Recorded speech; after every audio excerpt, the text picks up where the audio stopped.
সুন্দরবনের কাছেই ছোট্ট একটি গ্রাম ছিল। গ্রামটির নাম শ্যামপুর। আর এই গ্রামের অধিকাংশ লোকই কাঠুরিয়া ছিল। আর ওই গ্রামেরই মাধব নামে এক কাঠুরিয়া রোজ জঙ্গলে কাঠ কেটে বাজারে বিক্রি করত। তিনি ছিলেন অত্যন্ত গরিব, ঠিকমতো দুবেলা খেতেও পারত না। তারা ছিল নিঃসন্তান। কোনো সন্তানাদি দীর্ঘকাল না হওয়ার কারণে তারা দুজনেই বসবাস করত। মাধব সারাদিন জঙ্গলে কাঠ কাটত এবং বাজার বিক্রি করে যে টাকা পেত তাই দিয়ে বাজার করে কোনো মতে দুজন খেত। এভাবেই বেশ কিছুদিন কেটে গেল। হঠাৎ একদিন শোনা গেল গ্রামের শ্যাম নামক এক কাঠুরিয়া জঙ্গলে গিয়ে আর ফেরেনি। ব্যাপারটি গ্রামে একটু চাঞ্চল্যের সৃষ্টি করে। এর কয়েকদিন পর আরও একজন কাঠুরিয়া গ্রাম থেকে নিখোঁজ হয়ে যায়, জঙ্গলে গিয়ে আর ফিরে আসে না। প্রধান মশাই, এ কি হচ্ছে আমাদের গ্রামে? গ্রামের সব কাঠুরিয়া জঙ্গলে যাচ্ছে আর ফিরে আসছে না। এখন আমরা কি করব প্রধান মশাই? কাঠ না কাটলে তো আমাদের পরিবার চালানো কঠিন। আপনি হয়তো জানেন যে গ্রাম থেকে দুইজন কাঠুরিয়া হঠাৎ করে জঙ্গলে গিয়ে নিখোঁজ হয়েছে। এর একটা সমাধান দিন প্রধান মশাই। এই অবস্থা থেকে আপনিই পারেন আমাদের বাঁচাতে প্রধান মশাই।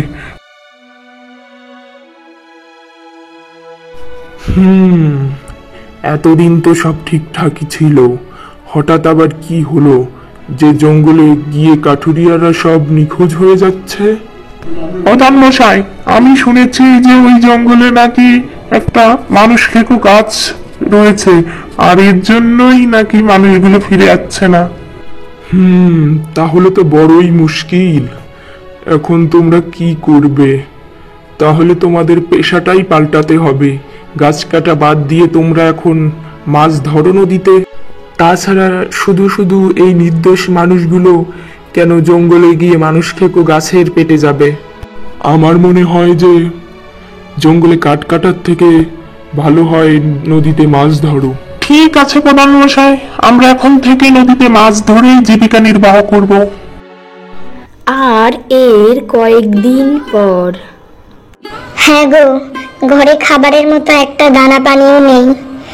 এভাবে আর কতদিন চলবে বলো? আমি সবই জানি গিন্নি। এক সপ্তাহ যাবৎ ঘরে বসে আছি। প্রধান মশাই জঙ্গলে যেতে বারণ করেছে, এর জন্য কাজে যেতে পারছি না। এখন আমি ঘরের হাল জানি।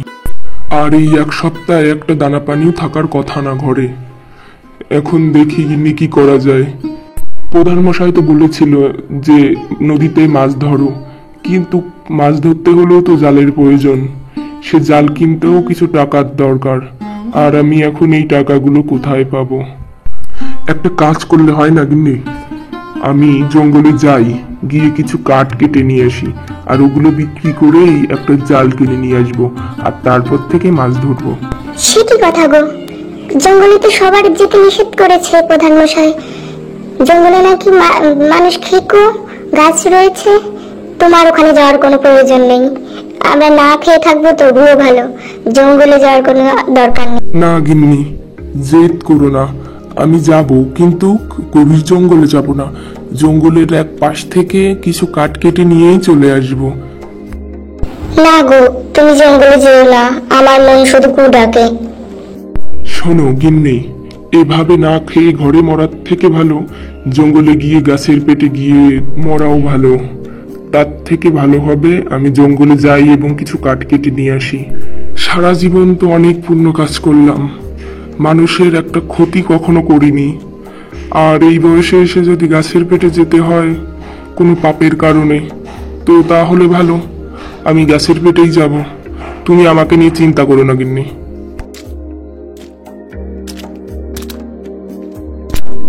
আর এইভাবেই কাঠুরিয়া তার স্ত্রীর কথা না শুনে জঙ্গলে কাঠ কাটতে গেল। কাঠুরিয়া ছিলেন অত্যন্ত সৎ এবং হৃদয়বান ব্যক্তি। সারা জীবনে তেমন মানুষের কোনো ক্ষতিই করেনি তিনি।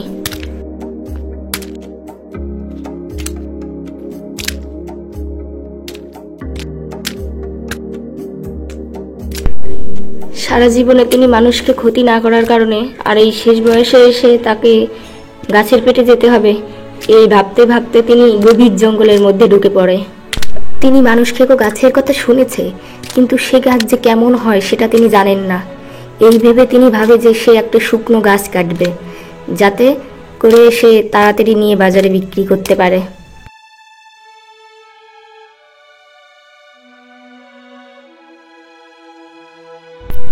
এইভাবেই বনের মধ্যে চলতে চলতে মাধব একটা বড় শুকনো গাছের কাছে এসে দাঁড়ায়। বাহ, এই গাছটা তো দেখছি বেশ শুকনো কাঠ, এটাই কেটে নিয়ে যাই যাতে তাড়াতাড়ি বাজারে বিক্রি করতে পারি। এরপর মাধব গাছটিকে ভালো করে দেখলো, দেখা গেল গাছটি বেশ অদ্ভুত।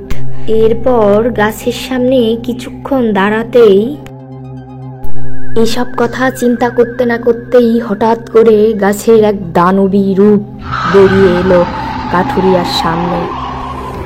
এভাবেই মাধব যখন খুব ভয় পাচ্ছিল, তখন গাছের মধ্য থেকে তার ভয়ঙ্কর মুখগহ্বর আর সমস্ত ডালপালা মাধবকে জাপটে ধরল। হঠাৎ মাধবের একটা উপস্থিত বুদ্ধি কাজ করলো। যেই না গাছের ডালপালা তাকে জাপটে ধরল, অমনি মাধব তার হাতে থাকা কোঠালটি দিয়ে সজোরে জোরে কোপ দিতে লাগলো। হঠাৎ গাছ তার ডালপালা গুটিয়ে নেয় আর গাছে আগুন ধরে যায়।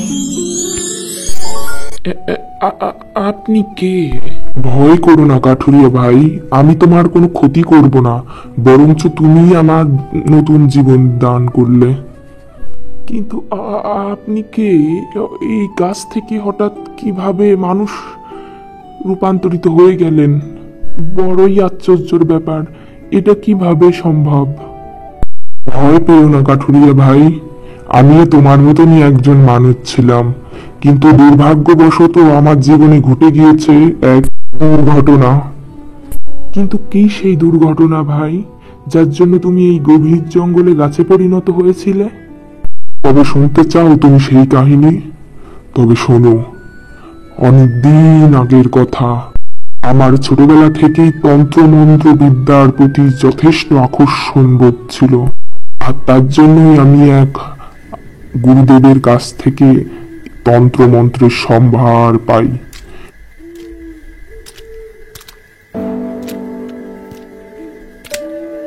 কিন্তু এই মন্ত্রের প্রয়োগ করার জন্য এই গভীর জঙ্গলে আমি একটি গাছ হয়ে মানুষকে ভয় দেখাতে চাচ্ছিলাম।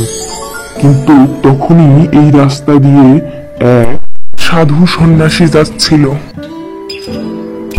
আর ভুলবশত আমি তাকে ভয় দেখিয়ে ফেলি।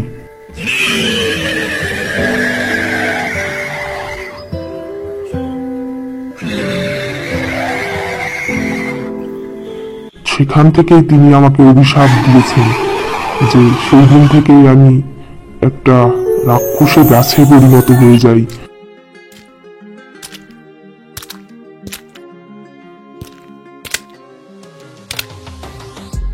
এবং এই জঙ্গলের পশু পাখি ধরে ধরে খেয়ে জীবন ধারণ করতে থাকি। আর এই জঙ্গলের পশু পাখি যখন ফুরিয়ে যায়, তখন এই জঙ্গলে যারা কাঠ কাটতে আসে তাদের ধরে ধরে আমি খেতে লাগলাম। আর যে সাধু সন্ন্যাসীটি আমাকে অভিশাপ করেছিল, সেই শেষ অবধি আমাকে বাঁচার উপায় বলে দিয়ে গিয়েছিল যে কোনো একদিন এই জঙ্গলে এক সৎ কাঠুরি আসবে, আর তার হাতেই তোমার মুক্তি লাভ হবে। আর আজ তুমি যেই আমার গায়ে স্পর্শ করেছো, অমনি আমি মানুষ রূপে রূপান্তরিত হয়েছি। ধন্যবাদ আমার কাঠুরিয়া ভাই, তোমাকে অশেষ ধন্যবাদ। আর আমি এও জানি যে তুমি অত্যন্ত দরিদ্র, তোমার কিছু সাহায্যের প্রয়োজন। নিয়ে যাও কিছু মোহর। আর এইভাবেই লোকটি কাঠুরিয়াকে কিছু মোহর উপহার দেয়, যা নিয়ে কাঠুরিয়া নিজের কুটিরে ফিরে আসে।